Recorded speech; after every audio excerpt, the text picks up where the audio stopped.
Black magic বা যাকে আমরা বাংলায় কালা জাদু বলি, এই সম্পর্কে আমরা প্রায় কম বেশি অনেকেই শুনেছি। আমাদের ফ্রেন্ড সার্কেল হোক বা আত্মীয় স্বজনদের মধ্যে কিংবা পরিচিত কেউ না কেউ শুনে আমাদের বলেছে, বা হয়তো এদের মধ্যেই কেউ ব্ল্যাক ম্যাজিকের শিকার হয়েছে। আমি অন্তত বেশ কিছু ব্ল্যাক ম্যাজিকের ঘটনা শুনেছি এবং তার মধ্যে কিছু মানুষকে চোখের সামনে দিনের পর দিন রোগাক্রান্ত হয়ে প্রায় শেষ হতেও দেখেছি। আমি শিওর আপনারাও এরকম স্টোরি নিশ্চয়ই শুনেছেন। তো এই বিষয়ে আরও জানার জন্য আমি প্রচুর ভিডিও ইন্টারনেটে রিসার্চ করে অনেক রকমের ব্ল্যাক ম্যাজিক দেখেছি। মানুষ প্রচুর রকমভাবে কালা জাদু করে যা আপনার ধারণার বাইরে। আপনার অজান্তে আপনার ওপরে ব্ল্যাক ম্যাজিক করা কোনো ব্যাপারই না।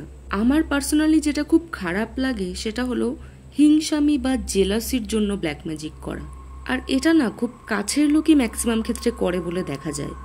যাই হোক, আমাদের সাথে এমন অনেক ঘটনাই ঘটে যার কোনো উৎস আমরা খুঁজে পাই না, বা আমাদের আশেপাশে এমন অনেক মানুষ বা পরিবার দেখি যাদের জীবন হঠাৎ করে খুব খারাপ হয়ে গেছে এবং এমনটা হওয়ার কোনো সঠিক কারণ আমরা পাই না। ব্ল্যাক ম্যাজিক হলো এমন একটা বিদ্যা যার দ্বারা কাউকে বশে আনা যায়। যদি কেউ এই ব্ল্যাক ম্যাজিকের দুর্ব্যবহার করে তাহলে কারোর মৃত্যুও হতে পারে। এই ব্ল্যাক ম্যাজিকের একটি অংশ বশীকরণ বিদ্যা, যার উল্লেখ প্রথম পাওয়া যায় অথর্ববেদে। এই বিদ্যার বর্ণনা ইন্দ্রজাল নামক বইটিতে ভালো করে উল্লেখ করা আছে। আমাদের মাইথোলজি ঘাটলে বোঝা যায় রাবণও এই বিদ্যায় পারদর্শী ছিল। মায়াজাল বা ব্ল্যাক ম্যাজিকের সাহায্যে ত্রিভুবন জয় করেছিল সে। আজ আমরা এই ভিডিওতে ব্ল্যাক ম্যাজিক নিয়ে আলোচনা করব। ব্ল্যাক ম্যাজিকে বিভিন্ন রকম ক্রিয়া হয়, যেমন বন্ধন ক্রিয়া, মারণ ক্রিয়া, উচাটন ক্রিয়া ইত্যাদি।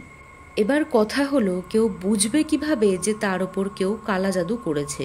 কিছু সংকেত আছে, সেগুলো যদি বারবার করে আপনার সাথে ঘটে তাহলে বুঝতে হবে যে কিছু তো একটা খারাপ হচ্ছে।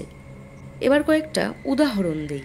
হঠাৎ করে আপনার বাড়িতে বা বাড়ির আশেপাশ দিয়ে একটা বাজে গন্ধ ছড়াচ্ছে এবং যেটার সঠিক কোনো কারণ আপনি পাচ্ছেন না, বা আপনার মাঝে মাঝেই রাতে খারাপ স্বপ্ন আসছে, আপনার কোনো কাজ সুষ্ঠুভাবে হচ্ছে না, হঠাৎ করেই অসুস্থ হয়ে পড়া, অনেক ডাক্তার দেখিয়েও কোনো রকম শারীরিক উন্নতি না ঘটলে হতেও পারে যে আপনি হয়তো ব্ল্যাক ম্যাজিকের শিকার।